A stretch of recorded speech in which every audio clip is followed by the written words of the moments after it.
بسم الله الرحمن الرحيم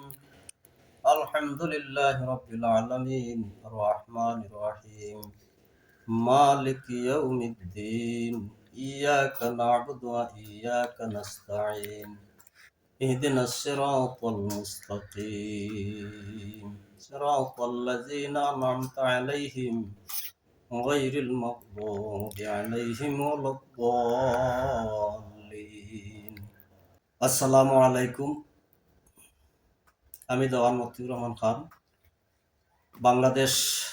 labour party Sylhet জেলা কমিটির সাধারণ সম্পাদক ও কেন্দ্রীয় সাংগঠনিক সম্পাদক। আমি সিলেট ৩ সংসদীয় আসনে বাংলাদেশ লেবার পার্টি কর্তৃক মনোনীত হয়েছিলাম। দেশের স্বাধীনতা সার্বভৌমত্ব স্বার্থে জাতির আশা আকাঙ্ক্ষা পূরণে 11 দলীয় জোট গঠিত হয়েছে, তার প্রতি শ্রদ্ধা জানিয়ে আমি নির্বাচন থেকে সরে এসেছি। আজ দেশ দুই ভাগে বিভক্ত। এক ভাগ ভারতীয় নতজানু নীতিতে বিশ্বাস করে খুন সন্ত্রাস রাহাজানি চালিয়ে যাচ্ছে, আরেক ভাগ দেশে শান্তি শৃঙ্খলা স্বাধীনতা সার্বভৌমত্ব জাতির আশা আকাঙ্ক্ষা পূরণের লক্ষ্যে কাজ করে যাচ্ছে। জামাত নিয়ে যে 11 দলীয় জোট গঠিত হয়েছে, সেই 11 দলীয় জোট স্বাধীনতা সার্বভৌমত্ব জাতির আশা আকাঙ্ক্ষা পূরণের লক্ষ্যে অনেক নির্যাতন, নিপীড়ন, হামলা, মামলা এইসব এর শিকার হওয়া সত্ত্বেও ধৈর্য ধারণ করে 11 দলীয় জোট দেশ এবং জনতার স্বার্থে স্বাধীনতা সার্বভৌমত্ব রক্ষার্থে সুখী সমৃদ্ধশালী একটি বাংলাদেশ করতে এগিয়ে যাচ্ছে 12ই ফেব্রুয়ারি 26 নির্বাচনের দিকে। আমরা যদি আমাদের 11 দলীয় জোটের নিজ নিজ দলের স্বার্থকে পিছনে রেখে দেশ ও জাতির স্বার্থে স্বাধীনতার স্বার্থে মানুষের আকাঙ্ক্ষা পূরণের স্বার্থে যদি আমরা 11 দলীয় জোটের স্বার্থকে অগ্রাধিকার দিতে হবে, আর 11 দলীয় জোটের স্বার্থকে যদি আমরা অগ্রাধিকার দিয়ে কাজ করি, তাহলে ইনশাআল্লাহ আমরা 12ই ফেব্রুয়ারি 26 জাতীয় নির্বাচনে আমরা আমাদের বিজয় নিশ্চিত হবে বলে জাতি মনে করে। এখন 11 দলীয় জোটের 11 দল নিয়ে যে সমন্বয়ক কমিটি বা সমন্বয়ক সংস্থা করা হয়েছে, আমার বক্তব্য হলো সারা দেশব্যাপী, সারা দেশের প্রতিটি জেলা কেন্দ্রিক, মহানগর, উপজেলা, ইউনিয়ন কেন্দ্রিক সমন্বয় কমিটি 11 দল নিয়ে গঠন করা উচিত এবং অদ্য যা গঠিত হয়েছে তা 11 দলের সমন্বয় করে প্রতিটি জেলার 11 দলের প্রধান 11 জন বসে একটি জরুরি সভার মাধ্যমে আমাদের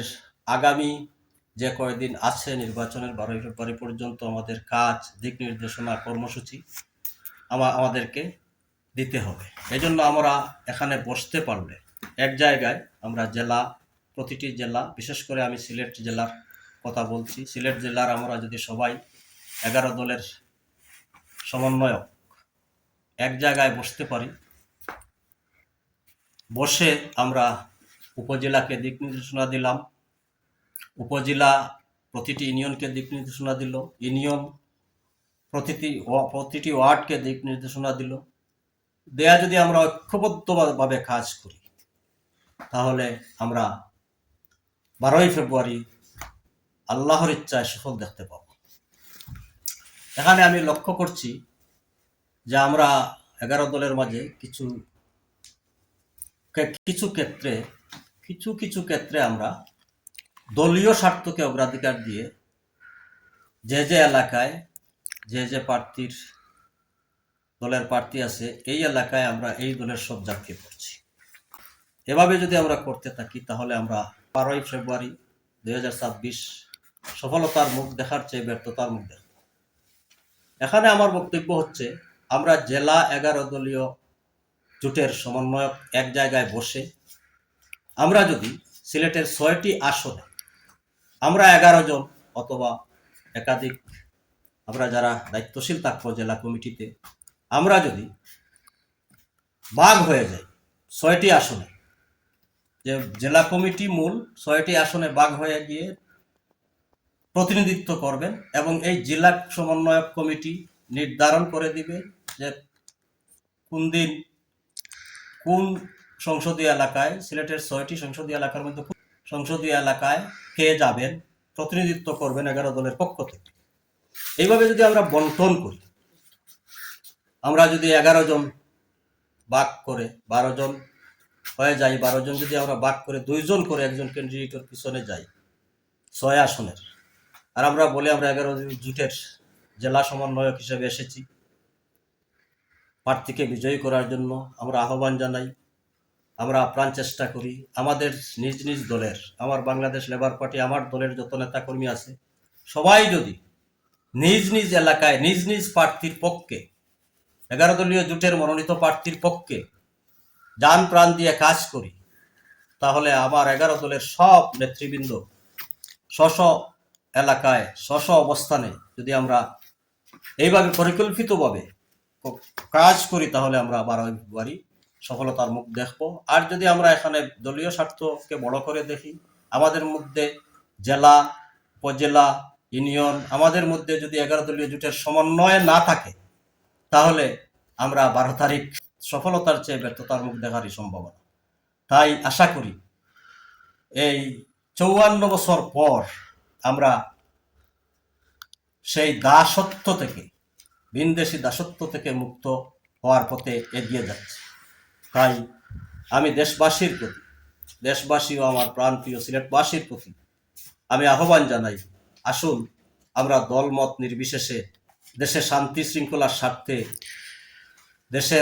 দেশ সমৃদ্ধির স্বার্থে, স্বাধীনতা রক্ষার স্বার্থে একটি সুন্দর বাংলাদেশ গড়ার লক্ষ্যে কাজ করি। সন্ত্রাসমুক্ত, দুর্নীতিমুক্ত, খুনমুক্ত দেশ গঠনে আমরা এগিয়ে আসি। আমাদের সবার উচিত যে আমরা দেশের স্বার্থে সব ভেদাভেদ মতভেদ ভুলে আমরা ঐক্যবদ্ধভাবে কাজ করার। একটি জিনিস লক্ষ্য রাখুন, যাদের নিজেদের মধ্যে শৃঙ্খলা নেই, নিজেদের মধ্যে ঐক্য নেই, নিজেদের মধ্যে সৌন্দর্য নেই, আপনারা লক্ষ্য করুন 11 দলীয় জোটের বাইরে যারা আসছে, একটি জোট 11 দলের বাইরে একটি জোট আসছে, তাদের 92 জন প্রায় বিদ্রোহী প্রার্থী। তাহলে ধরে নিতে পারি যে এই দল, তাদের কমান্ড, তাদের কেন্দ্রীয় কমান্ড তারা মানে না, কেন্দ্রীয় কমান্ডের বিরুদ্ধে তারা দাঁড়ায়। আজ যদি একটি দল তার দলের কেন্দ্রীয় কমান্ডকে রক্ষা করতে পারে না, কমান্ড তার দলের মধ্যে বাস্তবায়িত করতে পারে না, দলীয় নির্দেশ উপেক্ষা করে, দলীয় হুকুম অপেক্ষা করে, দলীয় আদর্শকে অপেক্ষা করে যারা বিদ্রোহী প্রার্থী হিসাবে অন্য জোটে প্রায় 92 জনের মতো দাঁড়িয়েছে, কাল তারা সারা দেশের শৃঙ্খলা রক্ষা করবে কিভাবে? আপনারা এই জায়গায় একটা প্রশ্ন আমি রেখে গেলাম জাতির কাছে, যে যারা দেশের স্বার্থ, দেশের শৃঙ্খলা রক্ষা করতে চায়, তারা যদি তাদের দলের শৃঙ্খলা রক্ষা করতে না পারে,